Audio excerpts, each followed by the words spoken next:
straight out of drama school, completely unexpectedly, I got a job at the Old Vic Theatre, which was one of the most famous theatres in the world at that time. And the company, when I joined it, was headed by Richard Burton and Claire Bloom. Claire Bloom had just worked in a movie, sort of flavour of the month, very young. And Richard Burton was already making a big name. But it was extraordinary to be the effect that Richard Burton had, because he was, as I say, already extremely well known, was that people flocked to see him, and especially young women.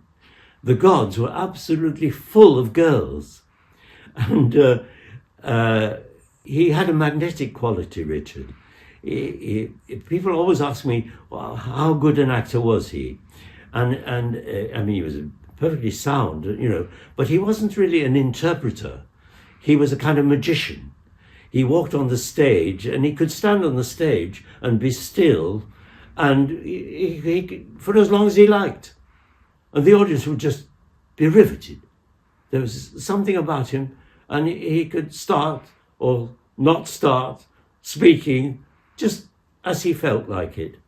And that is a very unusual quality in any performer, and nobody could match that. I mean, we had a wonderful actor called Michael Horden in the company, and he had to work really hard for his living. I mean, he had to do proper acting, But Richard could come on, and he could have recited the telephone directory, and he would have still magicked the audience. I've written a whole chapter about the Old Vic in this book, and it's beautifully produced. It's hardback.